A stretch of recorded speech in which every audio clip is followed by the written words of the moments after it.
¿Qué tal? Muy buenas noches, bienvenidos un miércoles más a este filandón, a este espacio de tertulia, de análisis de la actualidad, que además estamos enfocando en las últimas semanas también desde el punto de vista político, repasando administraciones, repasando puntos de vista de distintas formaciones. Hoy lo vamos a hacer además desde la doble vertiente del gobierno y de la oposición, desde la labor de socios en el gobierno, en el Ejecutivo Central, y desde la oposición aquí en la comunidad, porque nos acompaña el secretario autonómico de Podemos, Pablo Fernández. ¿Qué tal? Muy buenas noches. Muy buenas noches, un placer. Muchas gracias por acompañarnos. Y también para charlar con Pablo Fernández, el director del Diario de León, Joaquín Torné. Muy buenas noches. Buenas noches. Como decimos, en un programa con muchas vertientes, con muchos puntos de vista, en el que vamos a entrar ya directamente en materia y enfocándolo primero desde la perspectiva de la actualidad nacional. En un primer momento, y para ponernos en situación, ¿con qué balance por parte de Pablo Fernández de ese gobierno PSOE-Podemos a estas alturas de 2020 y de legislatura? Pues yo creo que muy positivo. Un gobierno de coalición, el primero de la historia en este país, que se ha encontrado con una pandemia terrible y con una crisis sanitaria, económica y social como no había habido en este país en los últimos años y décadas, y yo creo que hemos implementado una serie de medidas en las que se nota que Unidas Podemos está en el gobierno. Hablamos del escudo social, hablamos del ingreso mínimo vital, hablamos de los ERTEs, hablamos de, por ejemplo, revalorizar las pensiones al IPC. Yo creo que hay una serie de medidas sociales que se nota que vienen de la mano de Unidas Podemos, así que dentro de que el contexto y la coyuntura ha sido muy compleja, yo creo que el balance es altamente satisfactorio. Esas medidas hablamos por empezar por el ingreso mínimo vital, que lo ha citado usted. A ver, yo no digo que no sea necesario, que probablemente era necesario, y sobre todo en una situación como la que estamos viviendo, estos 8 meses, 9 meses de pandemia, me parece que era una buena medida, pero no ha funcionado. O sea, hay tremendos retrasos, hay muchísimas quejas, una gestión de las ayudas que deja mucho que desear. ¿No cree que hubo precipitación? Estoy de acuerdo en que no se ha implementado con la celeridad que debiera. Nosotros creemos que la medida era absolutamente imprescindible, que el ingreso mínimo vital per se es necesario y mucho más en el contexto de esta pandemia. Lo que es cierto es que ese ingreso mínimo vital, la tramitación tiene que ser mucho más rápida, tiene que haber muchísima más celeridad y no puede ser que a día de hoy no haya llegado a muchísima de la gente que lo había solicitado. Eso es un error. Nosotros estamos instando al ministro de la Seguridad Social que hay que acelerar esa tramitación, que no puede ser que a día de hoy miles de personas no puedan llenar la nevera, e insisto, siendo una muy buena medida a nuestro juicio, la aplicación es verdad que está siendo deficiente y hay que mejorarla. Pero es una medida temporal, es una medida, alguien puede estar recibiendo el ingreso mínimo vital más de una temporada X, yo no sé cuál tiene que ser esa temporada, pero me parece evidente que el ingreso mínimo vital no se puede cobrar toda una vida, es decir, que eso tiene que tener un plazo de limitaciones. Pues no sé, quizá un año, para que efectivamente la gente busque trabajo, encuentre un trabajo y no nos convirtamos en un país subvencionado, ¿no? Claro, nosotros creemos que es una medida estructural, pero que está incardinada y que está consustancialmente ligada con medidas como la búsqueda de empleo. Es una medida que se va a prorrogar. Nosotros queremos que se prorrogue en el tiempo, pero insisto, tiene vertientes que están vinculadas y relacionadas a la búsqueda de empleo. A nadie, yo creo que desde luego a prácticamente nadie, le gusta estar en su casa cuando puede estar trabajando, cobrando 2 o 3 veces más de lo que es un ingreso mínimo vital. Pero hay muchísima gente que está en desempleo, que no tiene trabajo y que tiene que vivir. Entonces, yo creo que para eso sirve el ingreso mínimo vital. Yo no estoy de acuerdo en que sea una medida que pueda fomentar, digamos, el desinterés en encontrar un empleo o que pueda promover que la gente se quede en su casa. Es una medida que lo que hace es amparar y proteger a mucha gente que lamentablemente no tiene un trabajo, pero que tiene que comer y que tiene que llenar la nevera. Sí, vamos si acaso a los presupuestos generales del Estado. Primero por la vertiente leonesa. Los presupuestos para León no son buenos. En fin, calificarlos como buenos creo que sería demasiado aventurado, ¿no? Evidentemente el PSOE los defiende, evidentemente usted forma parte del gobierno, del partido del gobierno, y me imagino que también lo va a defender, pero la inmensa mayoría de los leoneses pensamos que los presupuestos generales del Estado se han vuelto a olvidar de León y de muchos de las reivindicaciones que León tenía en materia de infraestructuras, en materia de agricultura, en todo tipo de cuestiones. Hombre, Lo que convendrás conmigo, Joaquín, que desde luego son unos presupuestos generales del Estado absolutamente anómalos y determinados completamente por la coyuntura de la pandemia, que deviene una crisis sanitaria, social y económica bestial, como no habíamos conocido en este país, yo creo que en el último siglo. Con lo cual, estos presupuestos generales del Estado son los más sociales de la historia. Invierte un 150% más en sanidad, se invierte un 70% más en servicios sociales, se invierte un 80% más en la educación pública, se invierte un 70% más en la investigación y el desarrollo. Creo que a nivel general, insisto, los leoneses y las leonesas se van a favorecer de ese incremento de las pensiones, se van a favorecer de ese escudo social, y si hablamos de lo que es la provincia de León, pues 1 de cada 4 euros que vienen a Castilla y a León vienen a la provincia de León, que es la que más cuantía presupuestaria recibe de toda la comunidad, 223 millones. Yo creo que se apuesta, por ejemplo, por cambiar el modelo productivo de nuestra comunidad, se apuesta por dar un impulso a la Ciuden, se apuesta por dar un impulso al INCIBE, se apuesta por el polígono de Villadangos. Yo creo que sí que son unos presupuestos positivos para la provincia de León, que es verdad que a nivel de infraestructuras no pueden ser tan ambiciosos como nos gustarían, pero yo creo que todo el mundo entiende que estamos ante una situación de pandemia mundial y que en estos momentos, si hay que privilegiar entre ayudar a la gente, entre incrementar las pensiones, entre favorecer el acceso a la vivienda, entre articular un escudo social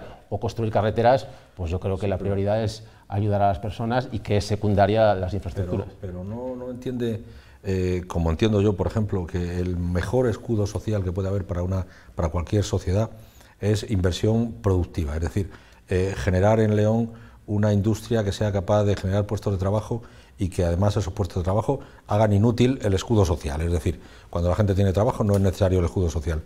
Es verdad que los presupuestos parten de una pandemia, pero también es verdad que parten, porque las dos primeras cuestiones que usted defiende de los presupuestos es la subida de las pensiones y el ingreso mínimo vital, es decir, ese escudo social.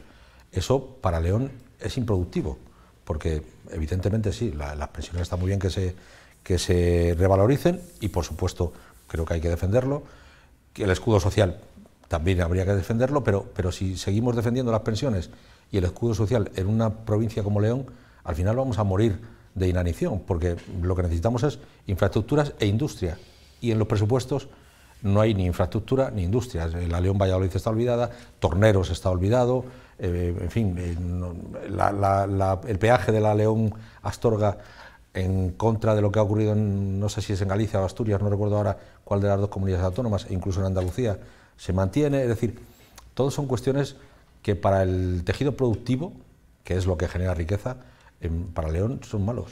Claro, pero fíjate, Joaquín, yo creo que lo más importante para el progreso económico de una provincia es el empleo y el mantenimiento del empleo. Y creo que todo el mundo sabe que si no es por el Ministerio de Trabajo, que es de Unidas Podemos, que ha propiciado, por ejemplo, los ERTEs, que han salvado miles y miles y miles de puestos de trabajo, bueno, eso sin el Ministerio de Trabajo de Unidas Podemos no se hubiese conseguido. Los ERTEs se aprobaron en la legislatura anterior. No, si no llega a ser por Yolanda Díaz, ministra de Trabajo, ya le digo yo que no se hubiesen implementado los ERTEs que han salvado miles y miles de puestos de trabajo. Eso para mí es la premisa fundamental. Sí, pero y la segunda, los creó el PP en la anterior legislatura. Los ERTEs han preservado y han salvaguardado cientos de miles de puestos de trabajo, por cierto, con el Partido Popular y con Vox votando en contra de los ERTEs, cosa que a mí me parece gravísima.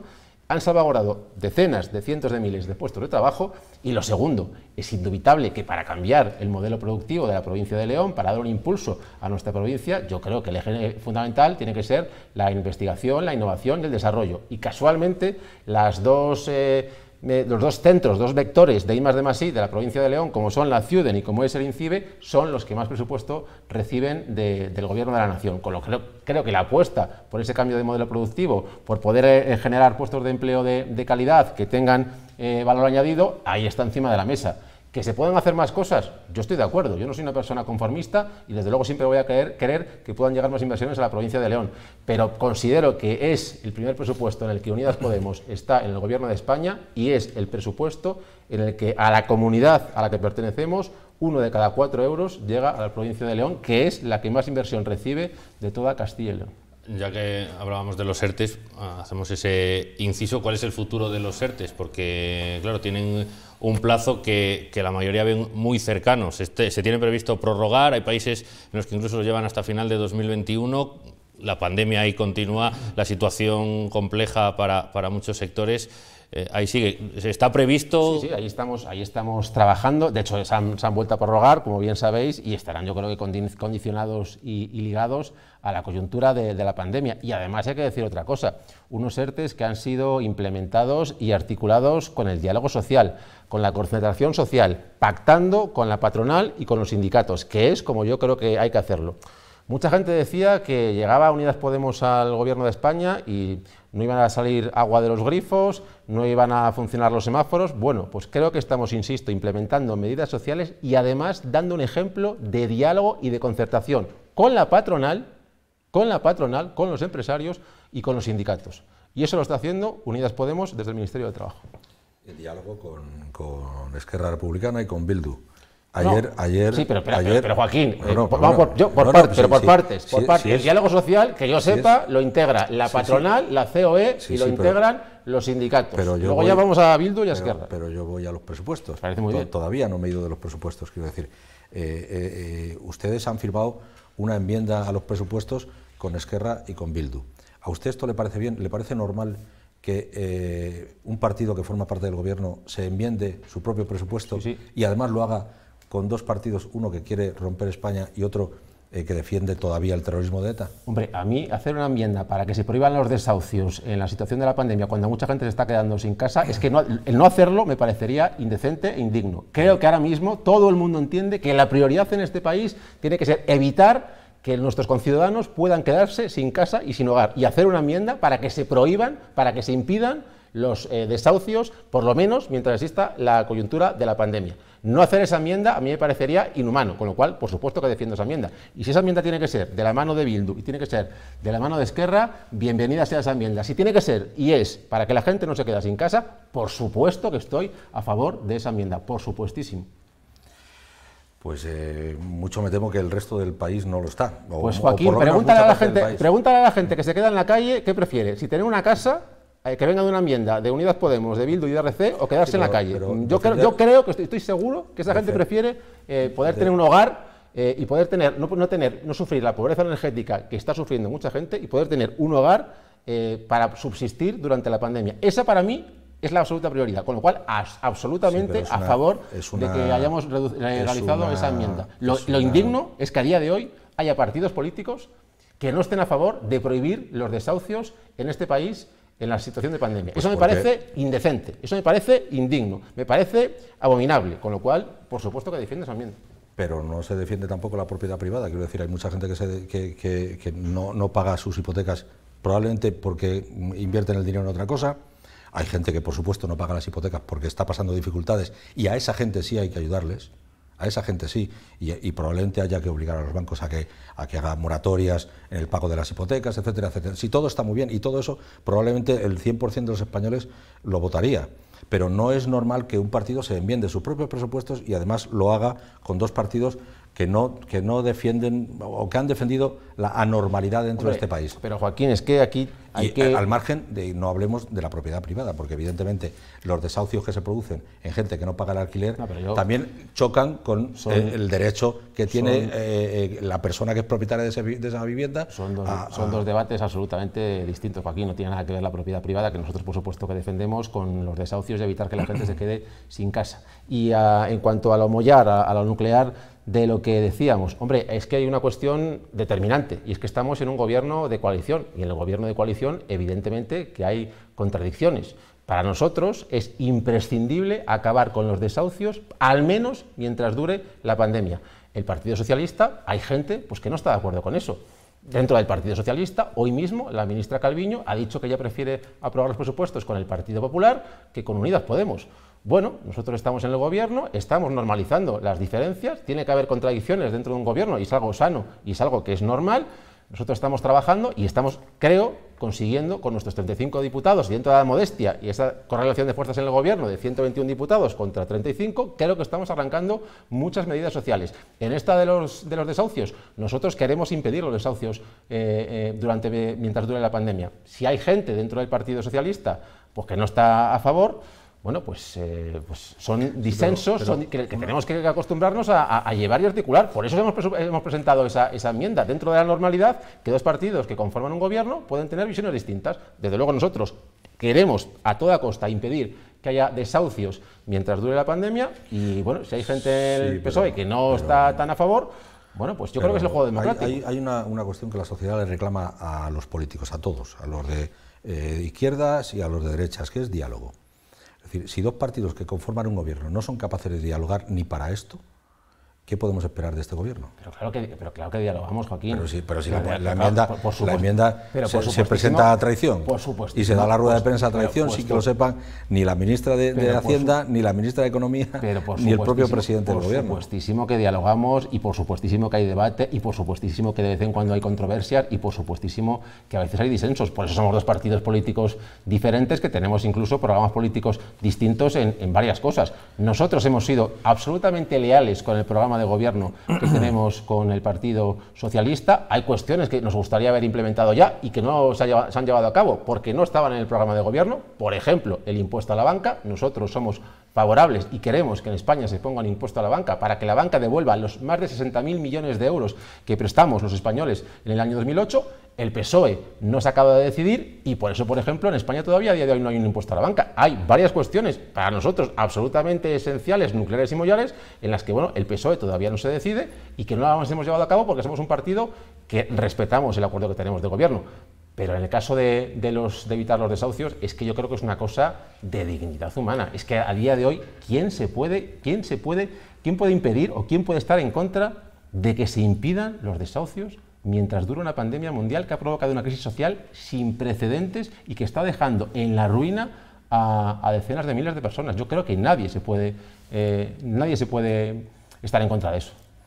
No, pero sí se puede estar en contra de ciertas contradicciones, entre otras, pues la de la ocupación, que por ejemplo la alcaldesa de Barcelona defiende la ocupación y se alzó a la alcaldía de Barcelona defendiendo esa ocupación y ahora tiene verdaderos problemas por la cantidad de ocupas que hay en la ciudad de Barcelona, que generan, bueno, pues conflicto social, ¿no? Conflictos y a veces hasta violencia social en el Raval y en distintos barrios. Aquí, sin ir más lejos, en La Lastra ha habido quejas por ocupación y todo eso genera malestar en la sociedad, ¿no?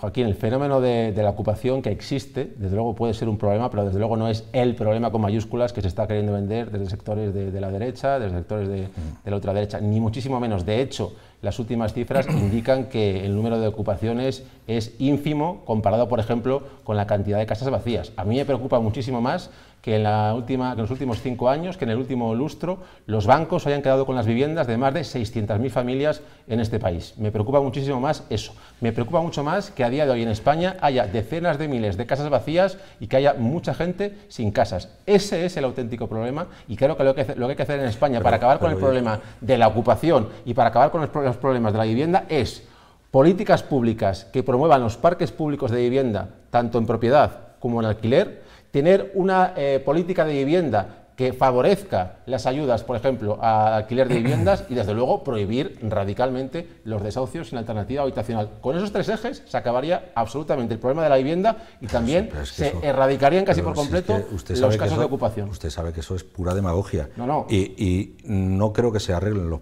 problemas de este país demonizando a los bancos. Es decir, los bancos generan mucho préstamo a empresario que genera a su vez puestos de trabajo. Los bancos sirven para que muchas familias puedan comprar su vivienda. Evidentemente lo que no puede pasar es que una persona que firma una hipoteca con un sueldo de 1.000 euros no puede firmar una hipoteca de 900. Y eso puede haber ocurrido en muchas ocasiones. O gente que se desahucia porque resulta que le prestó o avaló al hijo y el hijo montó un bar y el bar se fue al garete y entonces quien se queda sin vivienda es la pobre madre de esa persona que invirtió mal o porque no sabía invertir. Es decir, yo a lo que voy es que los presupuestos generales del Estado tienen que recoger ciertas cosas, pero no todas las cosas. Me parece perfecto que haya un ingreso mínimo vital, me parece perfecto que haya protección a la gente que es desfavorecida. Me parece perfecto, pero protecciones temporales y, por supuesto, unos presupuestos que sean capaces de convencer a alguien. Aquí no convencen ni al Banco Central. O sea, el Banco de España dice que son incumplibles, que son irreales, que en fin, no van a generar en impuestos todo lo que viene en la columna de ingresos, no se van a generar porque los impuestos no se van a cobrar, porque porque este país, en fin, por desgracia, no habíamos salido de la crisis de 2008 y nos hemos metido en esta pandemia. Es decir, si no ingresas lo que has presupuestado gastar, no lo vas a poder gastar. Por fortuna convencen a la Unión Europea, que ha dado ya su plácet y su parabién a los presupuestos del gobierno de coalición de España, y que además está de acuerdo la Unión Europea, incluso el FMI, que no son sospechosos de ser socialcomunistas, de que hay que hacer políticas expansivas y de que lo que necesitamos ahora mismo es una inversión pública ingente para, entre otras cosas, articular el escudo social, promover políticas de vivienda, para asegurar el futuro de las pensiones, para cambiar el modelo productivo, para modernizar nuestro país. Yo creo que hay muchos retos y enormes desafíos que necesitan y precisan inversión pública, pero sin precedentes, como no había habido en la historia de España. Pero es que esto lo decimos desde Unidas Podemos, y es que lo dice incluso la señora Merkel. O sea, es que yo creo que es un consenso incontrovertible ahora mismo en la Unión Europea, que, insisto, ha dado su autorización a los presupuestos que presentamos desde el Gobierno de España. E incluso la propia Unión Europea ha vuelto a insistir en que España tiene un déficit de 7 puntos en política fiscal respecto a la media de la Unión Europea. Es que en España el sistema fiscal sigue siendo regresivo, y lo dice la Unión Europea. Estamos a 7 puntos de recaudación en cuanto a imposición respecto de la Unión Europea, con lo cual quiere decir que nosotros estamos reivindicando la aplicación del artículo 31 de la Constitución, sí, y elevar los ingresos al que más tiene. Los que más tienen que pagar un poco más. Y desde luego, pero es que si por nosotros fuese, la banca debería devolver los 60.000 millones de euros que le prestamos a los españoles. Mira, en eso no coincidimos con el PSOE. Pero es que en este país los impuestos son progresivos. No, que va. En este país, cuanto más ganas, más pagas. Sí, pero poquísimo. ¿Cómo que poquísimo? Los márgenes de progresividad en el IRPF, por ejemplo, o en el ingreso o en el impuesto de sucesiones y donaciones, ahí la progresividad directamente no existe, pero en el IRPF... Bueno, es que en sucesiones y donaciones, hombre, es un impuesto absolutamente injusto en el que vuelves a pagar los mismos impuestos por lo que llevas pagando toda la vida. Bueno, yo ahí no estoy de acuerdo. Yo creo que el impuesto de sucesiones y donaciones es absolutamente necesario, y que todo aquel, por ejemplo, que recibe una herencia que sea de más de medio millón de euros, pues tiene que aportar un poco al erario para poder sufragar los servicios públicos, para mejorar la educación pública, la sanidad pública, los servicios sociales. Es, por ejemplo, las personas que cobran más de 150.000 euros al año, pues nosotros creemos que tienen que pagar un poco más. Y las que cobran más de 175.000 euros al año, pues tienen que pagar un poco más. Y las que cobran más de 200.000 euros al año, y así es. Pues tienen, no, ya te digo yo que no, Joaquín. El margen para aumentar los tramos del IRPF y la progresividad de los mismos, el margen es exponencial. Se pueden obtener cantidades ingentes de millones de euros si se incrementan los porcentajes a partir de determinadas cuantías, este caso de 130.000 euros, que es lo que nosotros proponemos. A mí lo que me parece a veces demagógico, y esto lo digo por partidos de derechas que últimamente se manifiestan en ese sentido, dicen, no, es que Unidas Podemos quiere subir los impuestos. Sí, pero ¿a quién? Nosotros queremos subir los impuestos de aquellos que cobran más de 130.000 euros al año. Y queremos bajar los impuestos de aquellos que, por ejemplo, cobran 15.000 euros al año. Y queremos que los impuestos, que por ejemplo que los autónomos tributen en función de lo que ganan. Oiga, si usted cobra más de 150.000 euros al año, ¿va a tener que pagar más? Pues sí. ¿Cuánto tiene que pagar una persona, según Podemos, que gane 150.000 euros al año? Pues tiene que pagar más de lo que paga ahora. ¿Cuánto paga ahora y cuánto tiene que pagar?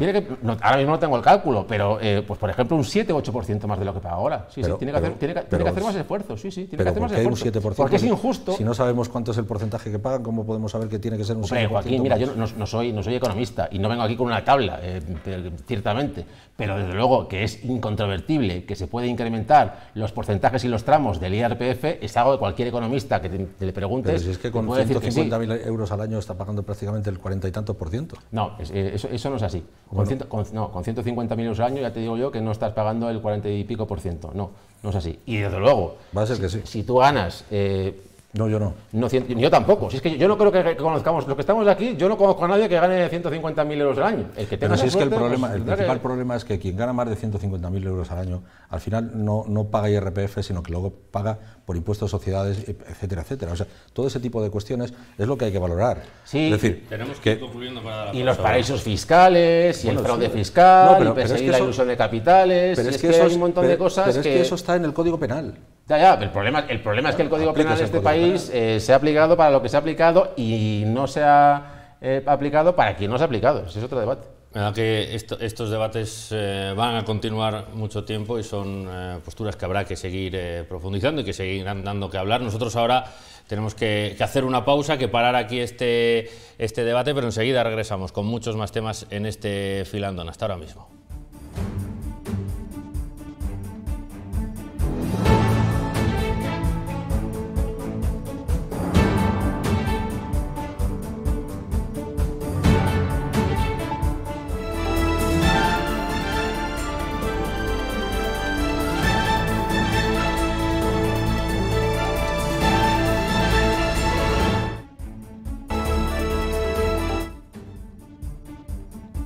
Continuamos en el Filandón charlando con Pablo Fernández, el secretario autonómico de Podemos, miembro también de la Ejecutiva Nacional. Hemos estado analizando aspectos de política nacional y por ahí también quería retomar esta segunda parte, porque es cierto que en los últimos días ha habido una polémica que ha salpicado al partido, que de hecho Pablo Fernández ha sido quien ha dado la cara fundamentalmente, y es esa indemnización a la que ha sido condenado Echenique por esas declaraciones que realizó y que le pueden costar 80.000 euros. Bueno, pues es una sentencia absolutamente incomprensible, que además va en contra del criterio del Ministerio Fiscal. La propia Fiscalía adujo que no había ningún tipo de vulneración de derechos ni de derecho al honor de la familia de esa persona, que desde luego desde aquí todas nuestras condolencias. Pero la sentencia yo creo que es bastante disparatada y desde luego la vamos a recurrir en todas las instancias, y yo estoy absolutamente convencido que vamos a ganar ese recurso, y también creo que si no fuesen dos dirigentes de Podemos la sentencia no sería igual. Pues ustedes tienen una capacidad para calificar de disparatado todas aquellas sentencias que les son negativas que sorprende. Efectivamente lo pueden recurrir y pueden llegar hasta el Supremo y ya veremos, ¿no? Porque los jueces y los juzgados son curiosos, ¿no? Pero hay otro caso también, al hilo de lo que dice Roberto, que es el caso Dina y la posible implicación de Pablo Iglesias y la la investigación a la que está sometido ahora mismo, incluido también en la pregunta el asunto de Neurona, que parece ser que ha admitido que desvió fondos estatales a una empresa en México. Yo lo que te puedo decir, Joaquín, es que ha habido 14 denuncias contra Podemos, las 14 han acabado en nada, las 14 se han archivado, eso sí, han generado horas y horas y horas de debates en televisiones, de tertulias en teles, de tertulias en radio, de portadas de periódicos, pero cuando se han archivado esas denuncias y han quedado en nada, no he escuchado ninguna rectificación, no he visto ninguna portada en ningún medio de comunicación diciendo que es verdad que era mentira, que era todo falso, con lo cual se está utilizando, yo creo, la vía judicial como ariete en contra de Unidas Podemos. E insisto, de 14 demandas, todas han sido archivadas. Eso sí, han generado un ruido mediático enorme, y cuando luego se archivan y quedan en nada, yo no veo que haya habido esa rectificación en los medios de comunicación. La de Neurona, pues yo, a mi juicio, será otra más de las que al final queden archivadas. Me preguntabas por el caso Dina. Pues mira, Pablo Iglesias empezó como investigado y ahora la Audiencia Nacional ha vuelto a decir que el señor Pablo Iglesias es el perjudicado. Entonces, bueno, otra más. Y cuando la Audiencia Nacional ha vuelto a decir que Pablo Iglesias es otra vez el perjudicado, porque es a quien se le ha espiado, yo no he visto que los medios de comunicación hayan abierto los telediarios diciendo Pablo Iglesias es el perjudicado, no he visto que los diarios de comunicación hayan dicho Pablo Iglesias es el perjudicado, y no he visto que las radios haya tertulias en las que digan Pablo Iglesias es el perjudicado, cuando lo dice la Audiencia Nacional. Quizá porque no lo sea, porque la Fiscalía... Pero lo dice la Audiencia Nacional. Entonces, pero el juez y la Fiscalía siguen pidiendo que se investigue. Claro, pero fíjate, que se mantenga la investigación. Acabamos de decir el caso contrario. Me acabas de preguntar por el caso de Echenique y de Juanma. Y yo te digo que la sentencia me parece, desde luego, contradictoria con lo que dice el Ministerio Fiscal. Es que el Ministerio Fiscal te dice que es un disparate. No lo digo yo, lo dice el Ministerio Fiscal. En el caso de Juanma y de Echenique. Cuando es a favor nuestro no vale, y cuando es en contra sí. No, eso se lo pregunto yo. Yo no soy, claro. Que yo no soy yo el que tiene que opinar. Es que yo solo pregunto. Ahí sí que creo. Y es evidente que hay una contradicción. No, yo me guío por los hechos. Y creo que en esta vida hay que guiarse por los hechos, no por las palabras, ni por las conjeturas, ni por las hipótesis. Y el hecho cierto, incontrovertible, indubitable e irrefutable es que a nuestra organización política se la está acosando. Y se la está acosando por la vía judicial. Y que ha habido 14 demandas, que las 14, una tras otra, una tras otra, han sido todas archivadas y desestimadas. Pero mientras se han archivado, han generado un ruido mediático enorme y se han contado bulos y se han dicho mentiras. Y he escuchado horas y horas de televisiones diciendo barbaridades, diciendo mentiras, que si Podemos no sé qué, que si a Podemos le financiaba a Venezuela, que si a Podemos le financiaba a Irán, que si a Podemos le financiaba no sé quién, todo mentira. Ahora, cuando llegan los jueces, cuando llegan los jueces y dicen archivada la denuncia, esto era falso y esto era mentira, ni una palabra. En esas mismas televisiones, en las mismas tertulias, en las mismas radios, ni una palabra, ni una portada diciendo Podemos es absuelto, a Podemos no le financia Venezuela, a Podemos no le financia Irán, lo dice un juez. Nada, nada de nada. Entonces, a mí me hace sospechar que evidentemente hay una campaña enorme contra Podemos, que desde luego, seguro que hemos cometido un montón de errores, pero desde luego a nivel judicial, desde luego, todo ha sido rechazado por los jueces. Ese es el mismo argumento que utilizó el PSOE in illo tempore cuando Fadesa, Filesa y Time Sport, el mismo argumento que ha utilizado el PP cuando ha tenido casos de corrupción, bueno, el mismo, el acoso de la justicia al partido en cuestión. Pero hay una diferencia sustancial, que es que en el Partido Popular hay cientos de casos de condenados, vamos, es más, en el Partido Popular el milagro económico del Partido Popular es Rodrigo Rato y está en el trullo, está en la cárcel. Yo creo que hay una diferencia sustancial entre acabar en la cárcel, entre rejas, como el señor Rodrigo Rato, que era el milagro económico del Partido Popular, el gerifalte económico del Partido Popular. Hay mucha diferencia entre eso y que te pongan denuncias que todas se archiven por el juez. Yo creo que hay una diferencia sustancial. Una es que nosotros somos inocentes y que los gerifaltes del Partido Popular y los milagros económicos del Partido Popular han acabado en la cárcel. Yo creo que la diferencia es palmaria. No, pero la diferencia es obvia. O sea, ustedes no han gobernado y tienen, estamos gobernando. Bueno, llevan 10 minutos. Bueno, pero es decir, y 2 horas de vida, es decir, Podemos se funda en el 2015, si no recuerdo mal, es decir, hace escasamente 5 años, empiezan a gobernar ahora, pero evidentemente no se van a corromper antes de gobernar. Ya veremos a ver lo que ocurre con todos los juicios y con todo lo que pueda pasar. Por suerte, tenemos nos hemos dotado de mecanismos internos que hacen muy difícil la corrupción y las corruptelas. Lo que es cierto, más allá de casos concretos o puntuales, es que el discurso al final, como dice Joaquín, se acaba un poco repitiendo de un partido a otro. ¿Dónde se pone el límite? Porque, por ejemplo, en el caso de Echenique, si hubiera sido a alguien del PP, seguro que hubieran pedido su dimisión, porque hay una sentencia. ¿Dónde se pone ese límite? Hay veces que con una investigación ya se pide que esa persona se aparte.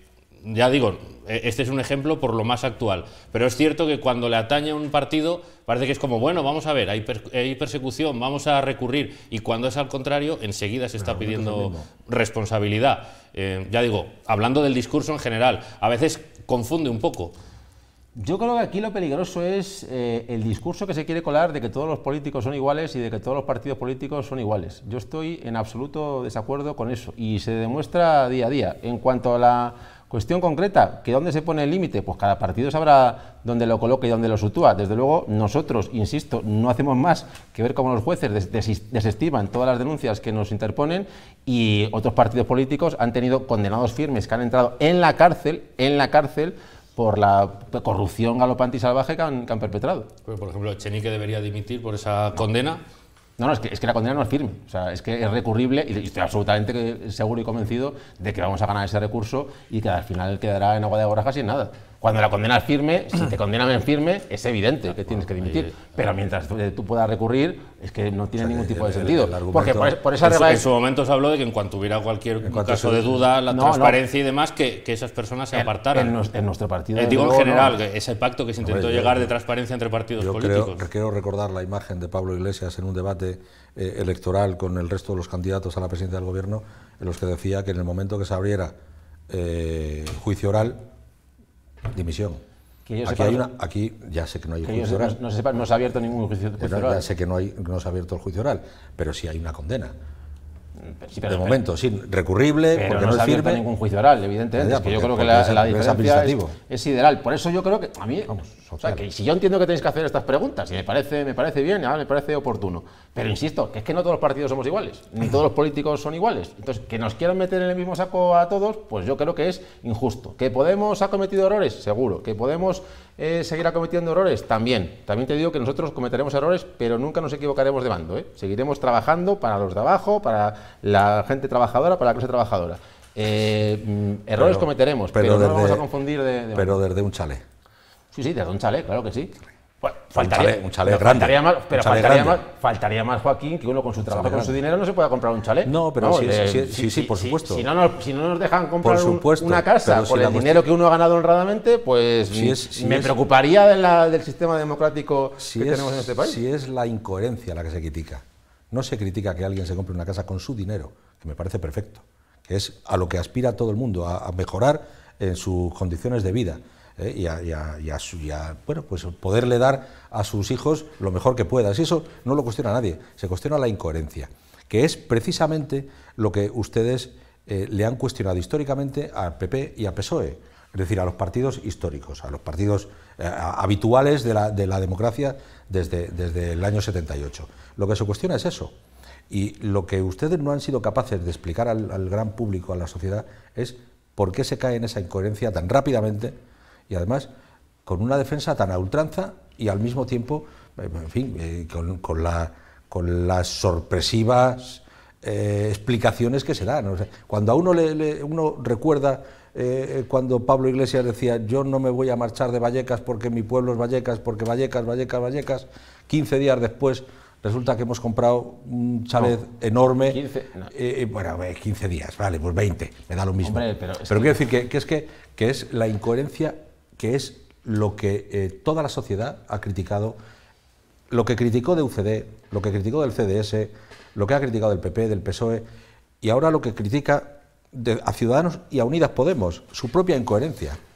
Yo creo que no es una incoherencia, creo que una incoherencia sería empezar a hacer políticas contrarias a la clase trabajadora, eso sería una incoherencia, que es lo que algunos partidos mayoritarios han llegado a hacer, nosotros eso no lo estamos haciendo ni lo haremos jamás, pero que una persona hace 5 o 6 años dijese una cosa, que después las circunstancias vitales de, por ejemplo, tener 3 hijos, que yo creo que no hay nada que te pueda cambiar más la vida que tener hijos, y no te digo ya si tienes 3 y además muy seguidos, que pueda pasar de vivir en un sitio a comprarse un chalet y que eso se quiera hacer ver como una contradicción, una incoherencia ideológica enorme, a mí realmente me parece que no tiene absolutamente nada que ver. Y yo creo además teniendo en cuenta que si la vía de ataque que tienen a Podemos y a Unidas Podemos y a Pablo Iglesias es esa, pues desde luego creo que quiere decir que poco o muy bien lo estamos haciendo y poco hay que criticar. Teniendo en cuenta que una gran parte de su sueldo, tanto Pablo Iglesias como Irene Montero, lo donan a la fundación de Podemos, en fin, hay que pagar una hipoteca. Sí, a 30 años, claro, a 30 años. Claro, a 30 años la paga todo el mundo. A 30 años y con sus padres avalando, como todo hijo de vecino y como todo españolito de a pie. Si el problema no es comprarte una casa con tu dinero y que te avalen tus padres. El problema es que aquí ha habido partidos en este país que han robado y han saqueado a Dios por los pies, con el ejemplo que te decía de Rodrigo Rato, y que se han comprado casas, chalés, yates y están fumando puros con dinero que han robado del erario y de los bolsillos de los españoles y las españolas. Ahora, si se quiere hacer un problema y se quiere hacer juicio y causa general porque alguien se compra un chalet con su dinero, pues insisto, creo que lo estamos haciendo muy bien. Ese es el ataque que se hace a Podemos. Yo creo que del chalet se ha hablado muchísimo ya de Pablo Iglesias y de Irene Montero. Yo creo que como estamos ya en los últimos minutos del programa, tenemos que acercarnos a Castilla y León y a la situación en la comunidad, y hablando ya que hablamos de posibles dimisiones, de la dimisión que han pedido también del vicepresidente de la Junta, Francisco Igea, y de la consejera de Sanidad, por ese decreto que parece ser que han intentado matizar o han querido matizar, que van a negociar con los sanitarios.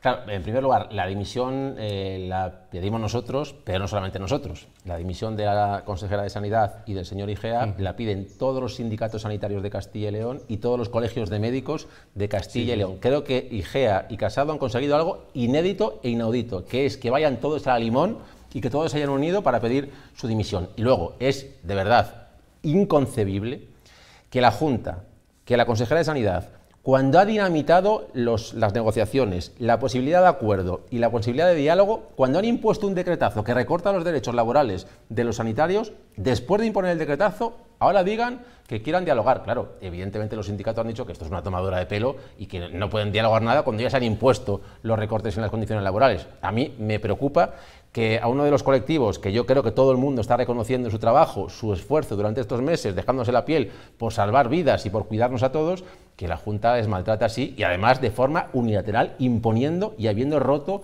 cualquier tipo de diálogo cuando había una mesa de negociación abierta.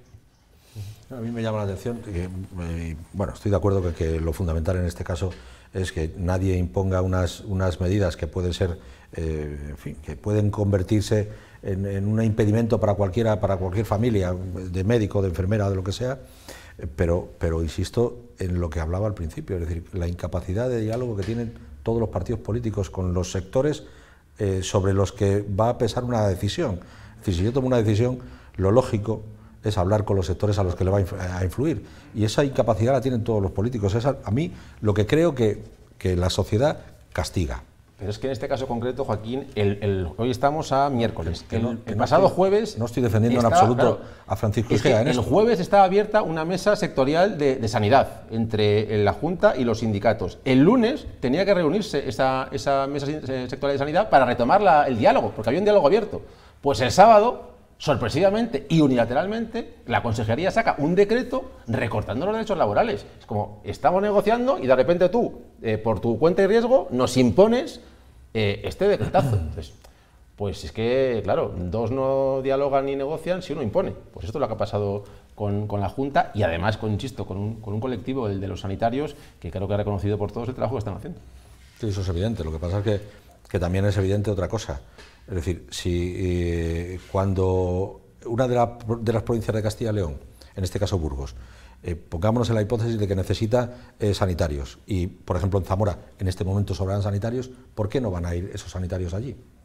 Es decir, igual que va el ejército en misiones internacionales a Kosovo y van los militares allí y tienen la obligación de ir, igual que van los GRS a Barcelona cuando pero, o sea, quiero decir que eso lo deberíamos ver con normalidad, pero sin imposiciones, evidentemente. Pero que se dialogue, pero ¿qué necesidad hay de hacerlo mal? ¿Pero qué necesidad tiene la Junta de hacerlo mal? Si la negociación estaba abierta y los sanitarios son los primeros que han trabajado horas de más, que se han dejado la piel, que están dispuestos a hacer esos sacrificios y son los primeros que estaban dispuestos a hacerlo. Pero, hombre, que se acuerde con ellos. Pero si estaban negociando, ¿qué necesidad tenían de imponer esa medida cuando lo estaban negociando? Es que yo lo de Igea y lo de Casado creo que es incomprensible. Y te voy a decir otra cosa, Joaquín, no seremos nosotros sospechosos de no haber llegado a acuerdos y de no haber alcanzado consensos. Que yo te recuerdo que en junio firmamos el Pacto para la Reconstrucción Social y Económica de Castilla y de León. Con nosotros contaron tarde, mal y casi nunca, y firmamos por responsabilidad y porque creemos que hay que tener altura de miras y buscar ahora mismo más lo que nos une que lo que nos separa. Podemos firmó con el gobierno del Partido Popular y de Ciudadanos y también el Partido Socialista. Creo que aquí en Castilla y León hemos dado un ejemplo de cómo fuerzas políticas antagónicas y antitéticas en lo ideológico hemos sabido aunar fuerzas y hemos firmado un pacto. También he de decir, y siento tener que decirlo, que el pacto no se está cumpliendo y que el pacto se está incumpliendo de forma flagrante. En el Diario de León alabamos mucho esa posición, tanto del Partido Popular como de Ciudadanos, del PSOE y de Podemos, y de Vox, que creo que no lo firmó. Vox no lo firmó. Lo alabamos porque estaba bien. Lo malo es que tardó 15 días en convertirse en papel mojado. Ya, pero ahí la responsabilidad es de la Junta, de quien gobierna. Ya me gustaría a mí que todo lo que se firmó y todo lo que se incluyó en ese pacto se hubiese llevado a la práctica, porque había muchas medidas muy interesantes en materia de sanidad para reforzar la contratación de sanitarios, para incrementar los medios materiales, más camas UCI. La provincia de León, el Hospital de León y el Hospital del Bierzo están casi al límite en cuanto a camas UCI. Pues todo eso estaba previsto en el pacto. En materia de educación también había muchas medidas que eran muy útiles. A mí lo que me sorprende es que el PP y Ciudadanos pues no lo hayan aplicado. Y todavía peor, hoy en las Cortes hemos debatido una iniciativa en la que pedimos que se apliquen esas medidas que estaban en el pacto y PP y Ciudadanos han votado que no. Pues es triste. Una incoherencia. Pues así nos tenemos que despedir porque hemos cumplido ya todo el tiempo de este filandón. Nos queda el justo para agradecer a Pablo Fernández que nos haya acompañado este miércoles. Un placer y enhorabuena por el precioso plató que os ha quedado. Muchas gracias. Muchísimas gracias y te veremos más veces por aquí. Muchas gracias a Pablo Fernández y por supuesto a Joaquín Torner. Muy bien, buenas noches, gracias. Gracias también a todos ustedes por estar con nosotros una semana más. Volvemos el miércoles que viene. Hasta entonces, muy buenas noches, gracias por su atención y feliz semana.